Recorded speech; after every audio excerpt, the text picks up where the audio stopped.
6:53, Friday, the start of Memorial Day weekend. I don't know what your Memorial Day weekend plans are, but inside there, a lot of people trying to figure out how to take care of the debt ceiling crisis. Looks like they're getting closer every day.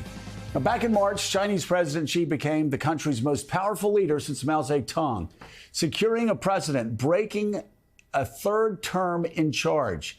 Xi was first elected as General Secretary of the Chinese Communist Party in 2012 and became China's 7th president less than a year later. With us now, staff reporter for the Wall Street Journal, Xianhan Wang. He has covered China for the Journal since 2014, and he's the author of the new book, Party of One, The Rise of Xi Jinping and China's Superpower Future. Thanks so much for being with us, John. Greatly appreciate it.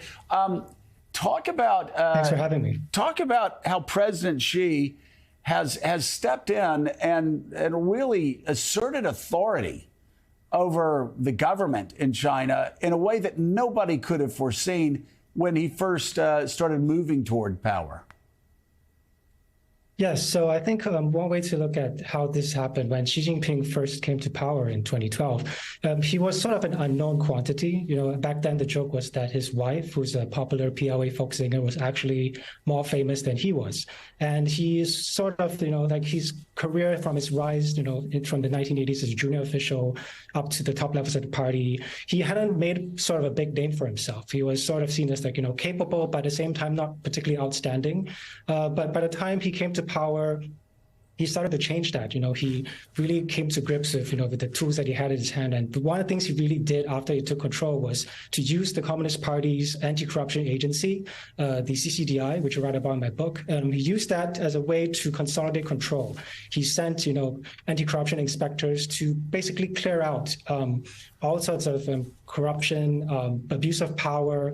There was at the time there was a view that corruption was an existential threat to the party. So there was, I think, a genuine attempt to deal with this problem. But at the same time, there was a sense that Xi Jinping was actually using this as a way to consolidate control. He wanted to make the bureaucracy afraid of him. And therefore that was a way for him to consolidate power and implement his policies.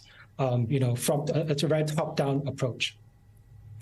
So we just saw some footage there of President Xi standing with President Putin, and there's been an awful lot of tea leaf reading here in Washington about how the war in Ukraine is impacting President Xi's thinking as it relates to his own desires, Taiwan and other places in the region. So you've been covering him for a long time. What's your best assessment of that? I think in terms of Taiwan, I think it's not a secret that Xi Jinping definitely cares about this issue, perhaps more than some of his recent predecessors have done. He famously said in 2013 to a visiting former Taiwanese vice president that, that the Taiwan issue cannot be handed down from generation to generation, which suggests there's a sense of urgency in trying to resolve this problem, although he has not specifically set a timeline. Some people have suggested 2027, 2035, 2050. I don't think we could necessarily pin this down to a specific time frame, but we do know that Xi Jinping has spent a lot of time and expense to modernize the PLA. The Chinese military has been a great focus of his since he took power. He spent a lot of time and energy, telling people that I want to make this a first-rate fighting force. And by all accounts, that they have made significant progress in that sense. But as the Russian invasion of Ukraine demonstrated, you could spend a lot of money to modernize the fighting force, but at the same time, when it finally has to deliver the goods on the battlefield, it might not actually be able to do the job. So that might actually play into Xi Jinping's calculations in terms of whether the PLA, which he has spent the past 10 years modernizing, is actually capable of delivering, perhaps the sacred mission, as the Communist Party themselves describe it, reclaiming Taiwan as part of the motherland. Although, the Communist Party has actually never governed Taiwan, this is actually something they hold to be fundamental to their view of what it takes to make China, great again, to realize the China dream. I think in terms of what Xi Jinping might be thinking going forward, it's hard to say, but I think he's made very clear in his engagement with American leaders that Taiwan is a non-negotiable issue. They must deliver. The Americans cannot push China on this issue, and if push comes to shove, China will be forced to make a response. John, this is David Ignatius in Washington. You have explained well Xi's skill at consolidating power, but I want to ask you whether you see any evidence that in the last few years he's stumbled on some key accounts in managing the economy, in some of his dealings with some party officials. Do you see any evidence that this Xi magic, if you will, in politics has begun to fade some? I think the most recent example that you might be referring to is how he unwinded zero COVID. As we know, zero COVID was China's approach to dealing with the pandemic. Basically, very strict lockdowns, rapid response, mass testing. You lock down entire neighborhoods in short notice once you detect, a mini outbreak in that area, and that was unwound at quite significant cost. In November, we saw outbursts of anger against the government for imposing such a strict policy, and within days, the government started to unwind it, even though there was, understanding that this would have significant consequences in terms of public health.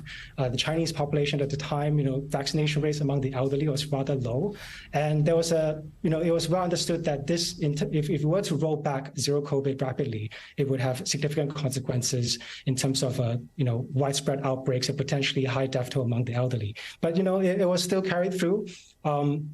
And I think that example sort of demonstrated this difficulty for Xi once you've concentrated this much power, when everyone below you is sort of trying to answer to you, kind of second guess what you want.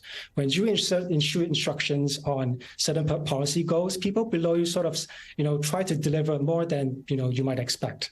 And this is sort of, this has led to sort of extra, enthusiastic implementation of policy, which then the government realizes they've gone too far, they have to roll back. And I think zero COVID was an example of this, sort of lurching back and forth between different directions on key policies. All right. The new book is Party of One, The Rise of Xi Jinping and China's Superpower Future. Chan Han Wang, thank you so much for being with us. We greatly appreciate it, and best wishes on the book launch. And